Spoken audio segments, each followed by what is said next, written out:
앉으셔도 좋고 편안하게 찬양하겠습니다.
주께서 주신 모든 시간 헛된 건 없네.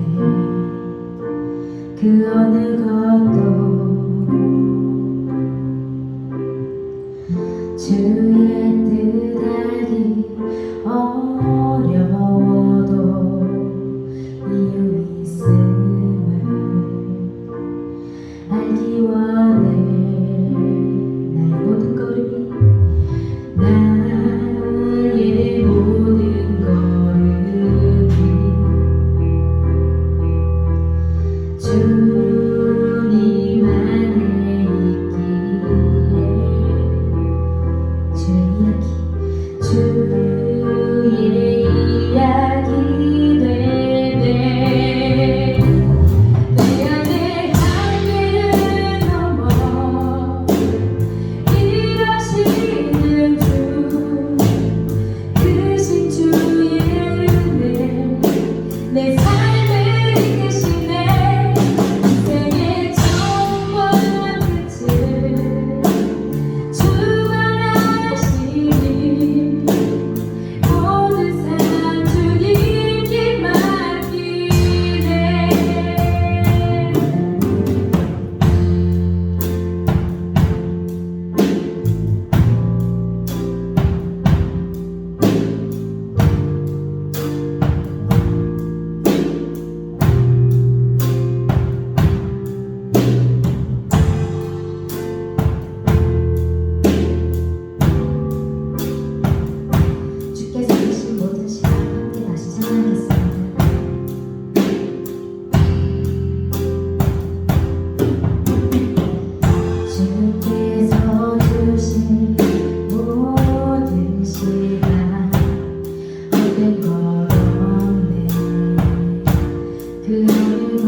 내게 3등입니다. 하나님은 내게 3등입니다. 라는 제목으로 하나님의 말씀 증가하도록 하겠습니다.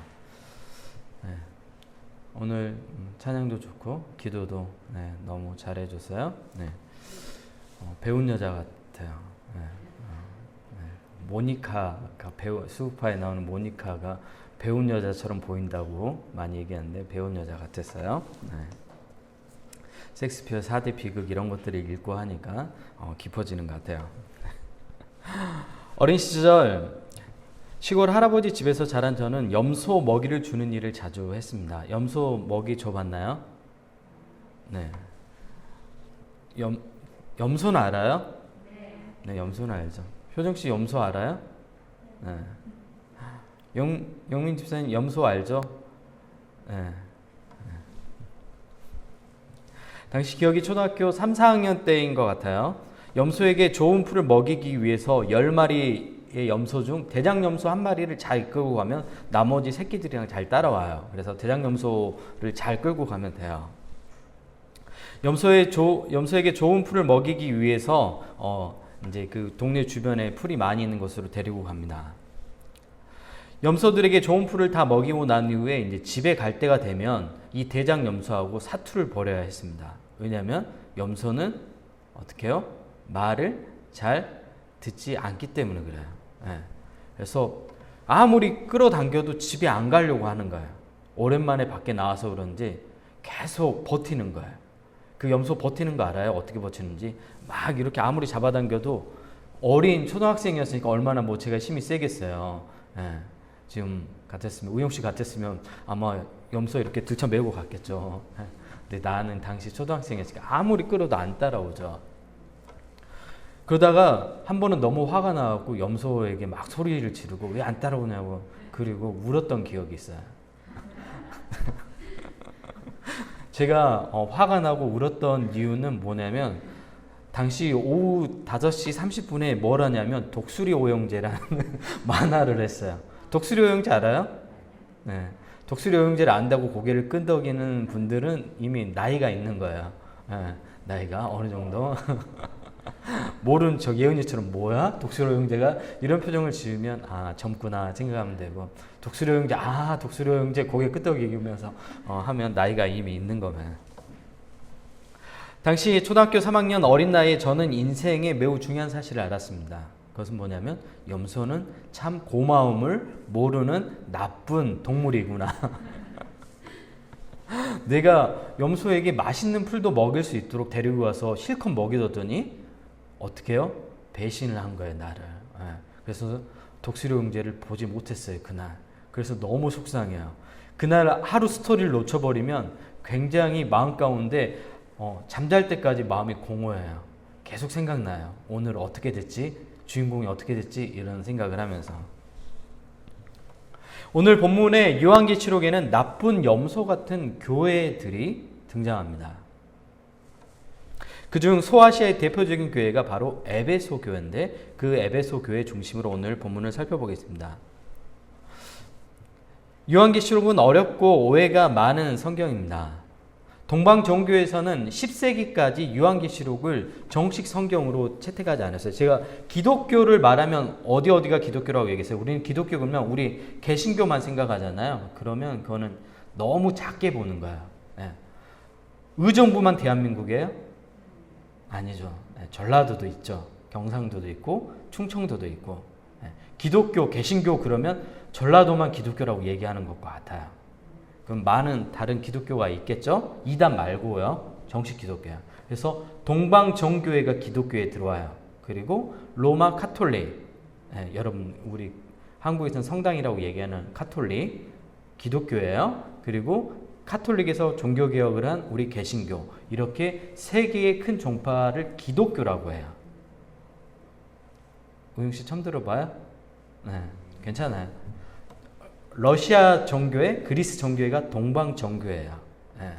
동방교회하고 서방교회는 언제 나눴냐면 1054년. 뒤에 연도가 1000은 맞아요. 54년일 거예요. 한번 찾아봐요, 인터넷에. 기억에 가물가물한데 1054년에 나눠졌어요. 동방하고 서방으로 나눠졌어요. 그래서 동방은 동방 정교회에 있고 서방은 로마 카톨릭 우리가 아는, 그리고 우리 개신교, 이렇게 세 개를 기독교라고 얘기해요. 기독교. 근데 동방정교에서는 10세기까지 요한계시록이 난해하고 위험하다는 이유로 성경에서 빼버렸어요. 그리고 이제 우리가 속한 것은 대한예수교 장로의 통합 측이거든요. 우리 장로교를 만든 사람은 장 칼빈이라는 사람인데, 이 장 칼빈이 성경의 모든 주석을 다 썼는데 딱 한 권만 안 썼어요. 어딜까요? 이 요한계시록을 안 썼어요. 네. 그래서 개신교인들은 요한계시록의 내용을 잘 몰라요. 그래서 이단들이 가장 많이 성경을 가지고 이렇게 잘못 해석하는 게 요한계시록이에요. 왜? 잘 안 알려져 있으니까. 최근에 변요한 씨가 출연한 영화가 있죠. 만든이 아니라 뭐죠? 그래서 보이스 피싱에 관한 보이스라는 영화를 만들었는데, 거기 보면 보이스 피싱에 대한 자세한 내용이 나와요. 꼭 한번 보세요. 그래야 여러분이 알아야 보이스 피싱을 당하지 않아요. 굉장히 지능적이더라고요. 아, 사람들이 이러니까 당하겠구나 생각되더라고요. 알면 당하지 않게 되겠죠. 근데 요한계시록을 많이 모르니까 실제로 한국에서도 많은 기독교인들이 이단에 빠진 경우가 많았어요. 그리고 대표적인 이단으로 신천지라는 이단 들어봤어요? 네, 신천지가 이 요한계시록을 가지고 주로 해석을 많이 해요. 그러니까 내용을 알고 있으면 빠질까요? 안 빠질까요? 안 빠지겠죠. 그러면 잘 기억하고 있습니다. 우리 이성균 청년은 한번 다 들었죠. 1장부터 22장까지 제가 전에 해분교 할 때 강의를 해서 내용을 들어서 어느 정도는 잘 알고 있는 거 맞지? 저 웃음의 의미는 글쎄요 이런 건가? 아니 알고 있다는 거예요. 요한계시록은 대부분 그림 언어로 되어 있어요. 그림 언어로. 즉 이미지로 표현된 내용이 많기 때문에 이미지는 글보다 해석을 많이 가져다 줘요. 그래서 보는 사람이 자기 입장에 따라 많이 다르게 해석할 수 있는 게 그림 언어예요. 그럼 왜 그림 언어를 썼을까요? 당시 그림 언어로 표현하는 게 당시 사람들의 방법이었어요. 여러분이 누군가를 소개할 때 그 사람의 무엇을 소개해요? 여러분이 만약 김효정이라는 사람을 소개한다. 그러면 뭐라고 소개할까요? 아, 우리 효정 씨는 눈이 땡글땡글하고 되게 귀여운 그런 사람이에요. 동안이고 나이는 비밀이고 네, 외모를 보면 20대 중반 정도 돼 보이는 그런 최강 동안 네, 얼굴을 가지고 있어요. 이렇게 이야기하겠죠. 뭘 얘기해요? 외모의 그림적인 모습으로 이야기하잖아요. 마찬가지예요. 사람들이 어떤 정보를 전달할 때는 그 그림적인 언어를 썼는데 이때 당시 사람들은 다 그림 언어로 대부분 이야기를 했어요. 근데 요한계시록이 뭐로 되어 있다고요? 그 그림 언어로 되어 있어서 사람들이 조금 어려워해요. 하지만 이 요한계시록 안에는 기독교 안에 하나님께서 우리들에게 말씀하신 귀중한 아주 풍성한 내용들이 아주 많아요. 아주 많아요. 그래서 우리가 요한계시록을 살펴볼 거예요. 조금만 주의하면 우리는 이런 요한계시록의 내용을 풍성히 경험할 수 있습니다. 요한계시록은 총 22장까지 있어요. 22장까지 있는데 1장부터 3장까지는 7교회에 보내는 하나님의 말씀이에요.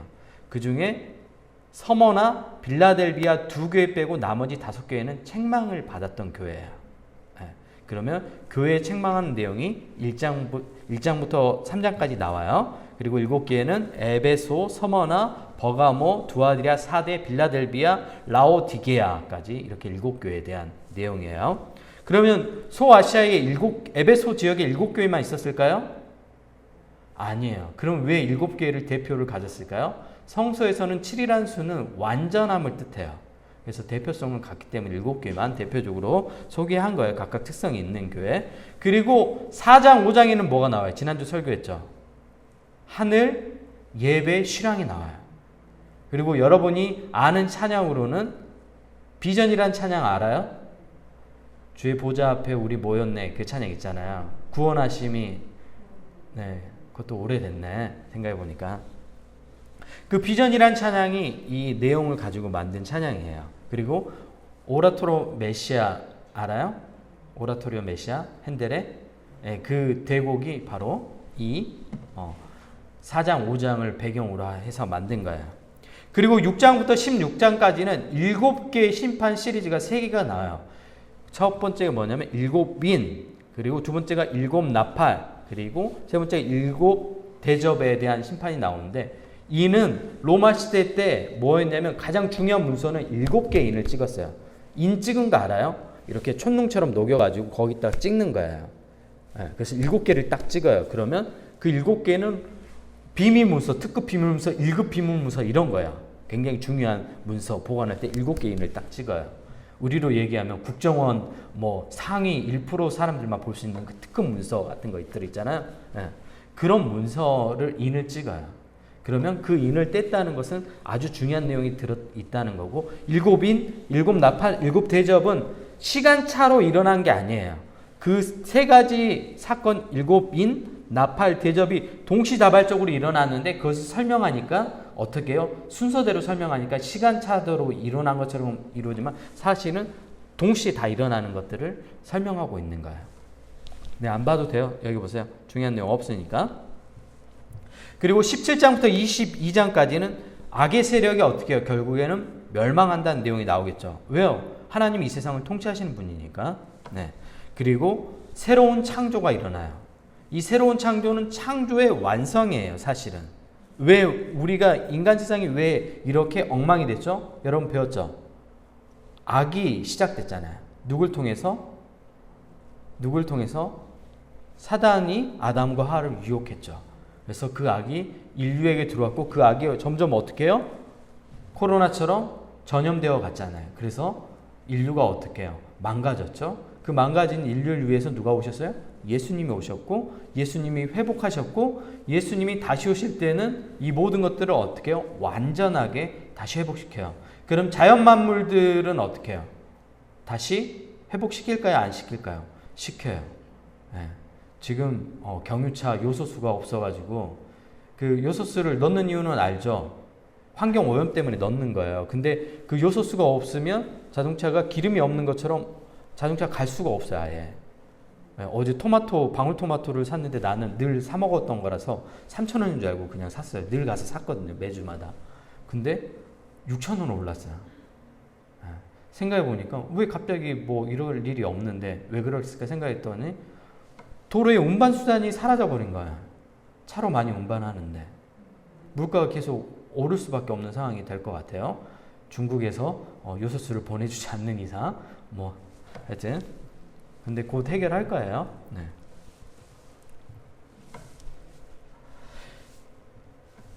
우리는 많은 어려움에도 불구하고 로마에 도착하게 된 바울을 사도행전을 통해서 살펴보았습니다. 사도행전 이야기할 때 우리 입당 예배 드릴 때도 이야기를 했죠. 봉헌 예배할 때도 얘기했죠. 로마에 도착한 바울은 이후 재판에서 무죄를 선고받고 다시 풀려나게 되고 2년 정도 선교 사역을 하다가 네로 황제의 기독교 박해 때 로마에서 처형되게 됩니다. 그러니까 이 장이 사도행전 28장의 내용이에요. 28장에는 바울이 마지막으로 로마에서 가택연금된 상태에서 재판을 기다리고 있었던 상황이고 그 후 2년 후에 어떻게 해요? 재판에서 이겼다는 것은 바울이 주장한 내용이 사실이 되겠죠. 바울이 어떤 내용을 주장했어요? 예수는 주와 그리스도가 된다. 그리고 다시 풀려난 바울이 이제 네로 박해 때 어떻게 해요? 붙잡혀서 네로 황제에게 처형돼요. 그리고 바울이 죽고 난 후 20년이란 시간이 지났어요. 심지어 베드로도 죽었어요. 여러분, 한 교회를 이끌었던 영향력 있는 리더가 사라질 때 어떤 현상이 벌어질까요? 교회 공동체가 흔들리기 시작해요. 그래서 교회 구성원들이 탄탄한 사람들을 잘 세우는 게 교회가 중요해요. 우리 교회는 탄탄하게 잘 서가고 있죠. 한 사람 한 사람 우리는 무슨 프로그램도 하지 않는데 잘 서가고 있잖아요. 디테일하게. 여러분 모두 다 그런 훌륭한 사람이 될 거예요.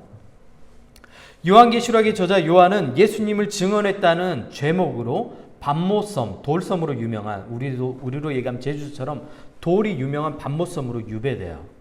뭐 교회 전승에 의하면 이 요한을 참수하려고 했는데 죽지 않았다고 해요. 그 뭐 사실 이제 확인할 방법은 없잖아요 지금. 근데 교회 전승에는 그런 일들이 내려와요. 그래서 요한을 밤모섬으로 유배를 보내요. 죽이려고 해도 안 죽으니까. 근데 요한이 신비한 경험을 하는데 주일날 우리처럼 이렇게 주일날 예배했어요. 찬양하고 하나님 말씀 보고 있는데 갑자기 그때 환상이 영혼 가운데 펼쳐지기 시작한 게요. 그리고 그 환상의 내용을 적은 게 뭐예요? 요한 계시록이에요. 이해됐죠? 주일날 예배하다가 어떻게 해요? 하나님께로부터 받은 환상이 요한 계시록이에요. 그 요한 계시록을 보고 요한이 기록한 내용이 요한계시록의 내용이에요. 주일날 예배하다가 성령의 감동으로 환상을 본 사람들이 굉장히 많아요. 여러분 야곱의 경험 알아요? 야곱이 베델에서 하룻밤 노숙을 하죠. 우리로 얘기하면 차박 같은 걸 한 거예요. 돌 비고 잔 거예요. 근데 그것에서 어떤 환상을 보죠? 자기가 누워있던 곳에서 하늘과 연결된 사다리가 있었던 거예요. 그리고 천사들이 왔다 갔다 하는 것을 꿈으로 봐요. 사실 무의식 가운데 있을 때 무의식인 꿈 가운데 하나님께서 보여주세요. 그것이 하늘과 연결된 사다리라는 것을. 우리는 여러분 여기가 하늘과 연결된 사다리라고 생각 못 하잖아요. 근데 하나님이 보여주신 거예요. 네가 있는 곳은 어느 곳이든 하나님이 함께 하신다는 거예요. 그래서 벳엘이라고 이야기했잖아요. 하나님의 집이라는 걸 짓게 돼요. 모세의 경험은 어때요? 모세도 일상생활 속에서 하나님을 경험하죠. 어디에서요? 양치다가. 여러분 얘기하면 직장에서 일하다가 하나님을 경험한 거예요. 영적인 경험은. 에스겔은 어때요? 에스겔도 마찬가지예요. 노가대 하다가 경험한 거예요. 바벨론 포로로 끌려가거든요. 에스겔은 목사님이었는데 요즘으로 얘기하면 저처럼 포청 공장에서 이중직으로 일하는 거야. 다니엘은 어때요? 다니엘도 마찬가지고 모두 예상치 못한 곳에서 하나님의 어떻게 특별한 종교적인 경험을 한 거예요.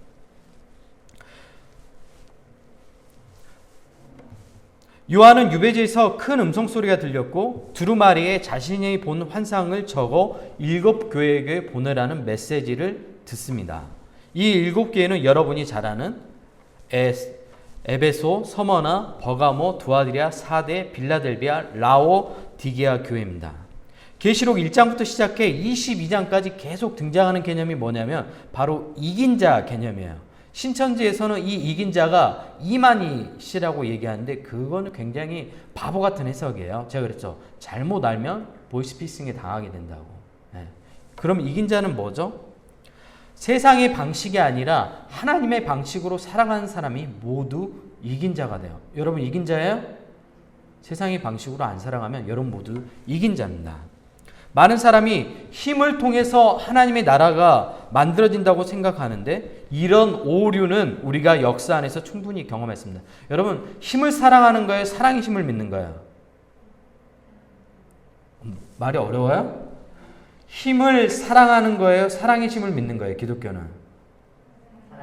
그렇죠. 사랑의 힘을 믿는 거예요. 근데 오늘날 기독교인들이 힘을 사랑한다고 생각해요. 그런 어리석음을 저질렀던 교회 공동체가 있어요. 어디냐면 독일 교회 공동체예요. 독일 교회가 히틀러란 사람을 총리로 임명하는 데 지지해요. 그리고 당시에 독일의 보수 정당이 그 히틀러란 사람을 총리로 임명하면서 어떻게 하면 정치적인 이익을 얻으려고 했어요. 그리고 보수 교회가 지금 우리하고 똑같죠. 스탠스가. 보수 교회가 거기에 손을 들어줘요. 아, 히틀러 좋은 사람이라고 인정해주고. 개신교랑 좀 비슷하지 않아요? 우리 모습이랑 비슷하죠. 정치 권력을 가진 사람하고 연대하고 악의 연대는 늘 자연스럽게 이루어져요. 선의 연대는 잘 이루어지지 않아요. 그리고 그 결과는 참혹하죠. 근데 메르켈 총리는 아직도 독일이 저질렀던 그 만행에 대해서 사과하잖아요. 그리고 심지어 일본에게도 사과해야 된다고 이야기하잖아요. 독일이 그때 그런 일을 저질렀어요. 힘을 사랑하는 기독교는 그렇게 돼요. 기독교는 절대로 힘을 사랑하면 안 돼요. 그리고 제국주의 시대 때 기독교 국가들이 어떤 만행을 저질렀는 줄 알아요? 선교라는 이름으로 다른 나라를 침략했어요. 예. 그래서 사람들이 십자가를 거부했던 거예요. 하나님을 거부했던 거예요. 왜? 총과 칼을 앞세우는 사람들이 십자가를 들고 오는 거예요. 뒤에서. 하나님이 어떤 모습으로 보여요? 자신의 민족을 죽이고 해치는 사람으로 보이는 거예요. 근데 당시의 사람들은 그렇게 해야 기독교가 전파된다고 생각한 거예요. 뭘 사랑하는 거예요? 힘을 사랑한 거예요. 기독교는 그렇게 전파되지 않아요. 기독교는 어떻게 전파되죠? 자기 희생을 통해서 전파되는 것이 기독교예요. 섬김을 통해서 낮은 곳으로 향해 가는 것이 기독교예요. 그럴 때 기독교 공동체는 가장 건강하게 퍼져갔어요. 로마의 전염병이 들었을 때 모든 사람들이 그 전염병 든 사람들을 내다 버렸어요. 그 내다 버린 사람을 유일하게 거두고 돌본 공동체가 어딜까요? 교회 공동체였어요. 초대교회 공동체였어요. 초대교회가 왜 로마라는 그 강대국 사이에서 자리를 잡고 국가 종교가 됐는지 아시겠죠? 낮은 곳에서 섬길 때 교회 공동체는 그런 일이 일어나는 겁니다. 이긴 자, 요한계시록에 나오는 이긴 자 개념은 자기 희생적 증거를 통해 타인에게 그리스도를 증거하는 신자를 말합니다. 그래서 요한계시록에 나오는 이긴 자는 하나님의 말씀을 지키는 자예요. 당시 로마는 힘으로 만든 평화를 자랑했어요. 팍스 로마. 그래서 우리가 힘을 통해서 로마를 만들었다. 로마 안에 있으면 여러분은 평화를 누릴 수 있다라고 이야기했어요. 근데 그게 진짜 평화인가요? 아니죠. 힘으로 만든 평화예요. 두려움으로 만든 평화였던 거예요. 그리고 로마의 힘 아래 있으면 누구나 행복하게 살 수 있다고 말합니다. 그러기 위해서는 반드시 뭘 해야 되면 황제를 신으로 숭배해야 돼요. 당시 황제를 주라고 불렀거든요. 많은 교회가 이 제안 앞에 어떻게 했을까요? 많은 교회가 이 제안 앞에 어떻게 했을까요? 무릎을 꿇었어요. 야, 이거는 그냥 국가 행사니까 그냥 참여해도 돼. 성도들한테 설득한 거야. 괜찮아, 그거는 그냥 국가 의뢰야 괜찮아. 그렇게 했던 우리나라도 모습이 있죠. 언제였죠? 일제시대 때 신사참배를 그렇게 했어요. 그 신사참배를 반대했던 목사님이 있어요. 누구죠? 주기철 목사님이에요. 저희 교단이에요. 근데 주기철 목사님 저희 교단에서 어떻게 했을까요? 바른 소리 하는 사람 어때요, 여러분? 꼴보기 싫죠? 네, 안 그래도 내가 나쁜 줄 아는데 그 사람이 계속 옳은 말에. 그럴 때 어때요? 영민 집사님 어때요? 그런 사람 보면.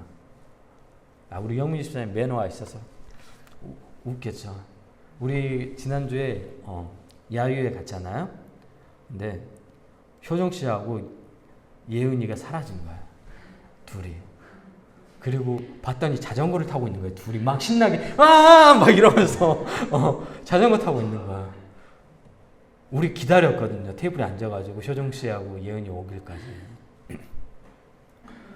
막 둘이 막 사진 찍고 언니 막 이러면서. 네, 맞아. 영민 집사님 오겠죠 웃으면서. 왜 이렇게 안 와? 막 나는 투덜거렸거든 사실. 왜 이렇게 안 와? 빨리 와야지. 근데 영민 집사님 웃으면서 오겠죠 막 이렇게 너무 여유롭게 얘기하더라고요. 그랬더니 예은이랑 효정 씨 우리 이제 집에 갈 때 배 타고 이제 다시 나가야 되잖아요. 남이섬에서 나갈 때 그런 거예요. 이런 때 오면 같이 어울려서 놀아야 되는데 그렇게 얘기하는 거예요.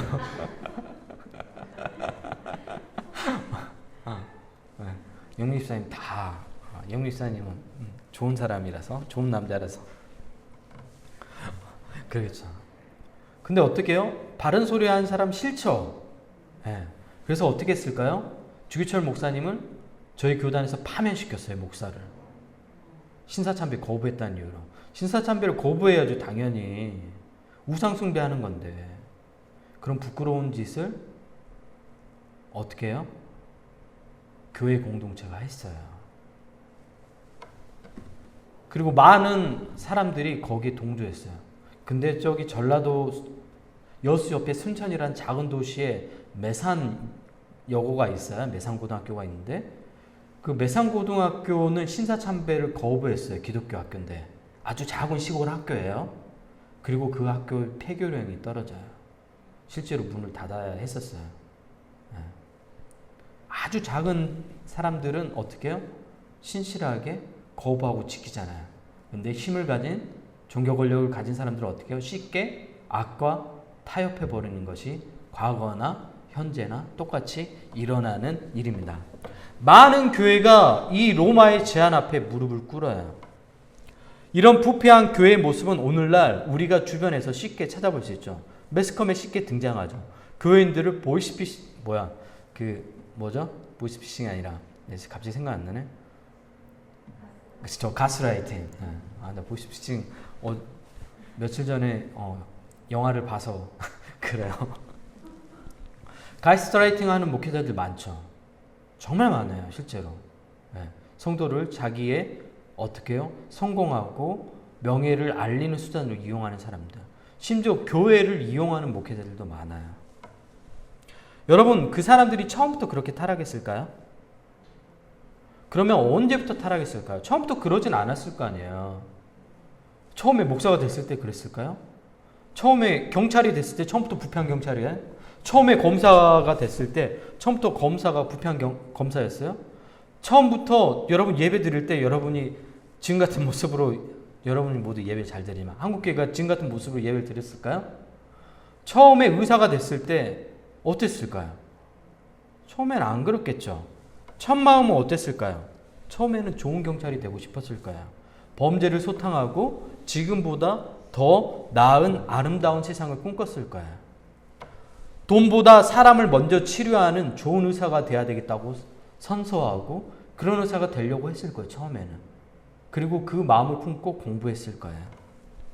처음에는 정의를 바로 세워 세상을 공정하게 만들고자 검사가 됐을 거예요.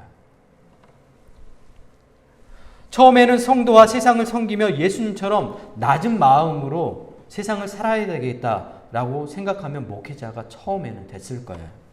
하지만 어느 순간에 처음 마음을 잃어버렸어요. 욕망의 어두운 그림자가 자신에게 들이올 때 거부하지 못한 거예요. 그래서 어둠이 점점 익숙해져 버린 거예요.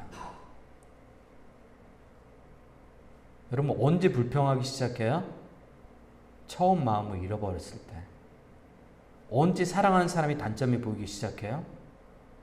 첫 마음이 사라지기 시작할 때. 언제 제가 여러분에게 불평할까요? 첫 마음이 사라질 때. 처음 우영 씨가 왔을 때 나 아직도 기억나. 너무 기뻤어요. 그래서 그때 우영 씨랑 4시 밥 먹을 때 있었거든. 빕스에서. 그때 나 아직도 기억나. 홍유라는 청년이 너무 좋은 거야. 에너지도 좋고 너무 밝고 성격도 좋고 이 사람은 정말로 좋아하는 사람이구나. 가식이 없구나. 자기 마음을 솔직히 표현하는 사람이구나. 근데 내가 의영 씨한테 불평하기 시작해. 왜 이렇게 PPT를 늦게 넘기는 거야? 왜 이렇게 제목 제대로 띄워줬어? 막 이렇게 불평하는 거야. 언제부터 그럴까요? 그 첫 감사하는 마음을 잃어버렸을 때. 교회는 예수님이 주신 첫 마음을 잃어버렸을 때 교회 공동체도 똑같이 됩니다. 에베소 교회도 바로 이 첫 마음을 잃어버렸습니다. 마음이 식어졌어요. 그리고 그 식은 마음에 다른 마음을 품기 시작했습니다. 초대교회 공동체는 바울과 베드로 사도가 죽고 난 후 교회 공동체의 정체성을 제대로 지키지 못했어요. 왜 그렇죠? 첫 마음을 잃어가기 시작했어요. 바울 사도는 계속해서 뭐라고 해요? 감사해라. 감사해라. 항상 좋은 것들을 선택해서 감사해라. 하나님께 감사해야 된다. 예수 그리스도가 너희 안에 착한 일을 시작하신 얘기가 예수 그리스도 날까지 이루실 거다. 걱정하지 말아라. 바울은 늘 그 교회 공동체를 깨웠어요. 첫 마음으로 돌아갈 수 있도록, 제자리로 돌아갈 수 있도록 깨웠어요. 여러분, 삶이 뭔가 잘못되면 어디로 가야 돼요? 어디로 가야 돼요? 처음 장소로 가야 되는 거예요. 제자리로 돌아와야 되는 거예요. 우리가 신앙에 뭔가 내 방향이 잘못됐죠. 하나님을 예배하는 우리의 모습들이 잘못됐죠. 그러면 뭘 잃어버린 거예요? 처음 마음을 잃어버린 거예요. 그 사람에 대한 마음, 첫 마음을 잃어버리기 시작한 거예요. 꼴보기 싫죠. 이제 하나하나가 다. 예. 제 아내가 그러더라고요. 저보고 D라인이라고. 처음엔 멋있다고 그러더니 D라인이라고. D라인 뭔지 알아요? 이렇게 D라인이라고. D. 배가 나왔잖아요. D라인이라고. 뼈 있는 말로 어머 배가 나왔네 막 이렇게. 예전에는 배가 귀엽다고 그러더라고요. 배 나온 게 귀엽다고 그랬는데, 그리고 하는 말이 이건 자기 건강 생각해서 그렇지.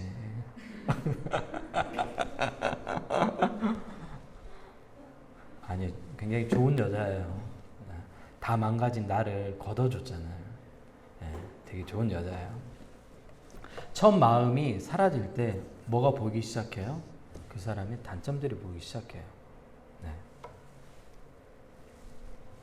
초대교회 공동체는 이런 첫 마음을 잃어버렸습니다. 예수님이 핏값으로 세운 그 교회 공동체가 예수님을 잃어버리기 시작했어요. 예수님이 십자가에서 자신의 모든 것을 내어주고 그 공동체를 세웠는데 그 공동체 사람들이 예수님의 십자가를 잃어버리기 시작했습니다. 그게 요한계시록에 나와 있는 교회 공동체의 모습이에요. 아니, 오늘날 우리가 속해 있는 한국교회의 모습이에요. 예수님께서 십자가의 희생을 통해 세우신 교회잖아요. 그리고 이 땅에 얼마나 많은 사람들이 헌신하면서 이 교회 공동체를 세웠겠어요. 여러분, 우리 개척교회잖아요. 여러분, 개척교회 세워가기 힘들죠? 갖춰진 게 하나도 없잖아요. 다 하나씩 만들어가야 되잖아요. 두세 배 노력해야 되잖아요. 얼마나 힘들게 교회 공동체를 세워졌겠어요. 얼마나 많은 사람들이 희생했겠어요. 얼마나 많은 헌신들이 그 교회 공동체에 있었겠어요. 우리 교회처럼 이 작은 교회가 세워지는데도 이처럼 많은 사람들의 수고와 헌신이 있잖아요. 근데 그 교회 공동체들이 타락하기 시작하고 첫 마음을 잃어버렸습니다. 그래서 오늘 본문에 주님은 요한에게 나타나 교회들에게 첫 마음을 회복하라고 말씀합니다. 첫 마음을 다시 회복하라고. 구약 성경의 시편에 자주 나온 내용 중에 하나가 새 노래로 여호와를 찬양하라요. 새 노래는 어떤 노래일까요? 새 노래. 새로 만든 거고, 여기서 새 노래는 마음을 새롭게 해서 부르는 노래예요. 원래 불렀던 노래인데 마음을 새롭게 해서 부르는 노래예요. 새로운 곡, 우리가 알지 못했던 곡을 부르는 게 아니라 마음을 새롭게 해서, 그 마음 뭐예요? 하나님을 향한 마음을 가지고 예배하고 노래하라고 이야기하는 거예요. 세상 모든 나라가 하나님의 주권 아래에 있다고 요한은 이야기합니다. 너희가 그토록 두려워하는 로마 역시 하나님의 권세 아래에 있는 그냥 하나의 왕일 뿐이라고 이야기하고 있는 거예요. 그러니 형제 자매여, 두려워하지 말라고 이야기합니다. 이 세상 모든 권력자들은 결국 패배한다고 이야기해요. 요한계시록에 우리에게 들려주고 있는 내용이에요. 크리스천의 싸움은 힘을 가지는 싸움이 아니라, 하나님께서 우리를 부르신 이유는 세상에서 성공하는 것이 아니라, 하나님께서 우리를 부르신 이유는 세상을 섬기고 자기 희생하며 사랑하는 삶을 살기 위해서 우리를 부르신 것입니다. 하나님이 우리를 부르신 이유는 거룩하게 살기 위해서 부르신 겁니다. 우리의 싸움은 세상과 다르게 사는 싸움입니다. 세상 그런 사람들이 다 그렇게 살잖아. 그럴 때 거부하는 게 우리의 싸움입니다. 난 달라. 노 하는 거예요. 그게 가능해? 요한은 가능하다고 얘기하는 거예요. 누구 안에서? 그리스도 안에서 가능하다고 얘기하는 겁니다.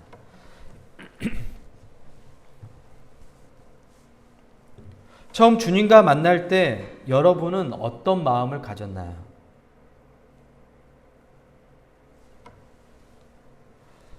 처음 하나님 말씀이 여러분 가슴 깊이 들려왔을 때 여러분 어떤 마음을 가졌나요? 처음 사역을 시작했을 때 여러분 어떤 마음이었어요? 처음 워십을 했을 때, 손을 올리고 하나님을 예배했을 때, 처음 찬양을 했을 때 여러분 어떤 마음이었어요? 처음 악기를 다뤘을 때 여러분 어떤 마음이었어요? 처음 예배할 때 여러분 어떤 마음이었습니까? 십자가 앞에 섰을 때 여러분 어떤 고백을 드렸나요? 네, 저희 성경 공부하다가 우리 세연 씨가 그 얘기했죠. 이상하게 그 집회 참석할 때 눈물이 났다고 얘기했잖아요.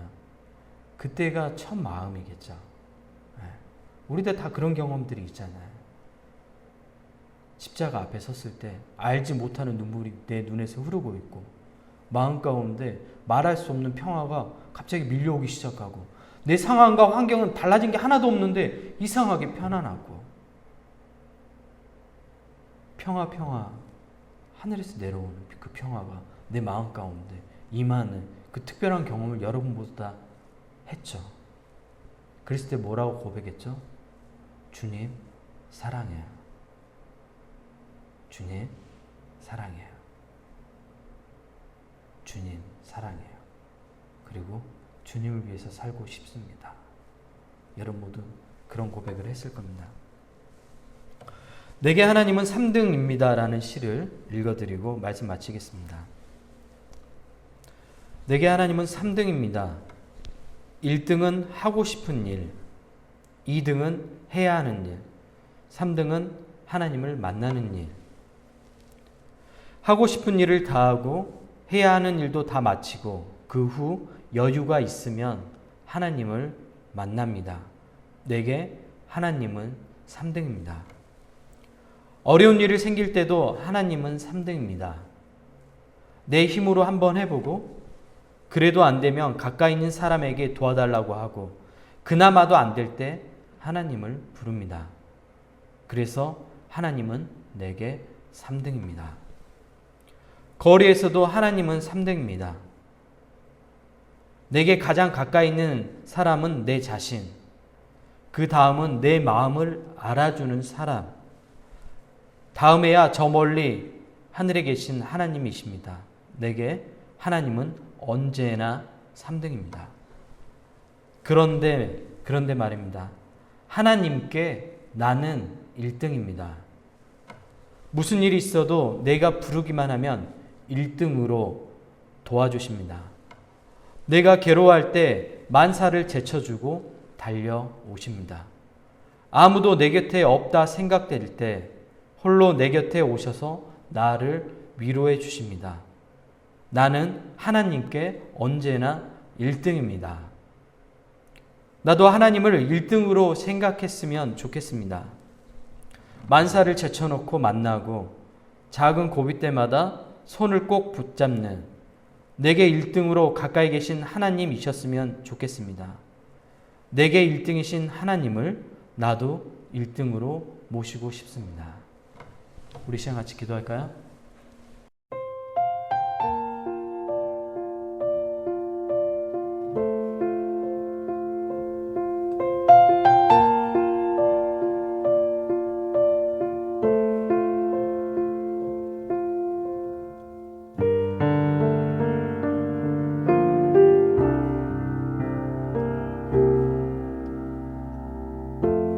삶의 작은 일에도 그 마음을 알기 원하네. 그 길, 그 좁은 길로 가기 원해. 나의 작음을 알고 그분의 크심을 알며 소망, 그 깊은 길로 가기 원하네.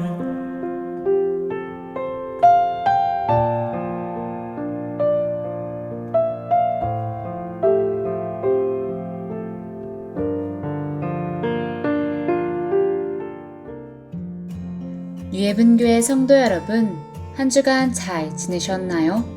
오순절 후 24번째 주일 광고입니다. 첫 번째 교회 소식입니다.